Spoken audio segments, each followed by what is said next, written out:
Well, Bollywood has definitely, become very popular even overseas. Of course, it was always popular with the diaspora, but there is a kind of intrigue even with the foreign audience. I think they see it more as a Broadway show or something. This song and dance, the glitz.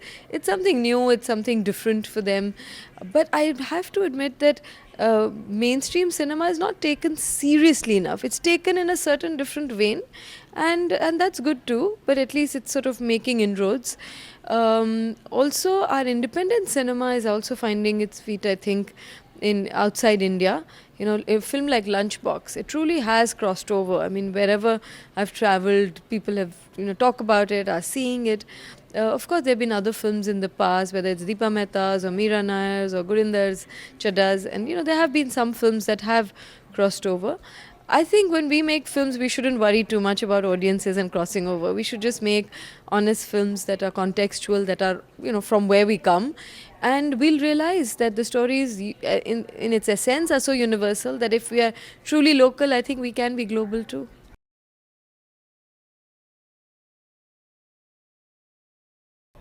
I don't really straddle both. I think I've still much more in independent film, and many of my films are actually in other languages that most people don't get to see because Hindi cinema is more popular. But I've done films in 10 different languages, and I think, in fact, space for independent cinema is shrinking. Not the kind of films that we used to. Even within the independent cinema, there is a kind of populist independent cinema. It has to be either a good feel good film, or it has to be something about the underbelly and with some amount of action and violence. And it's still slightly typecasted at the moment. There have been a couple of films that are breaking those boundaries and are sort of a little more edgy. But I think new things will happen. And for instance, Marathi cinema is really, coming out in amazing ways. They are telling amazing stories which have a very wide range. So yeah, one can always be hopeful.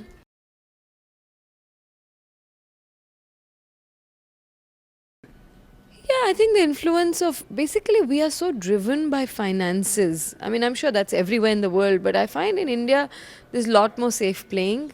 We don't really want to push our boundaries. We don't want to go out of the safe space so easily. There are, of course, some filmmakers and some new filmmakers who keep pushing the boundaries, but largely we prefer to play safe because we have to still compete with the big sharks, the big banners, and the big budgets. And I guess it's difficult. And without distribution, it's difficult to make films because it all said and done, it does require a lot more money than any other form of art.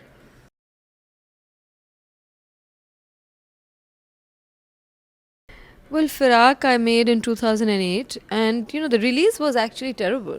It wasn't such a huge success at that time. There was no level playing field. How do you measure a success of a film when you don't even have sort of a level playing field where you can actually compete with those? Their budgets, their marketing budgets are 10 times our production budgets.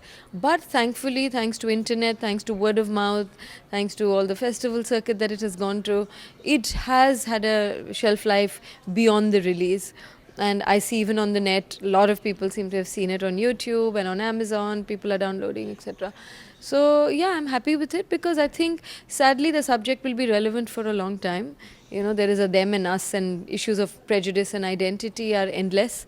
So unfortunately, the film is going to be relevant for a long time.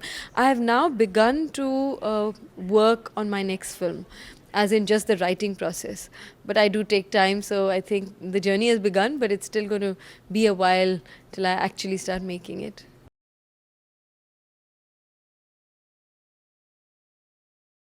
That way I'm very fortunate. It has been critically, definitely.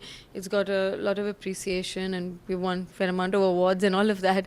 But finally, when you make a film, you want to make it for the people and the context where you live and to whom you want to really reach out. And that has been a slow, but I'm glad that that thing continues. I mean, I still get, college students or college professors asking for it, or various social organizations, or sometimes it comes on the TV, suddenly someone says, oh, Firak is playing on this channel. So that definitely feels good.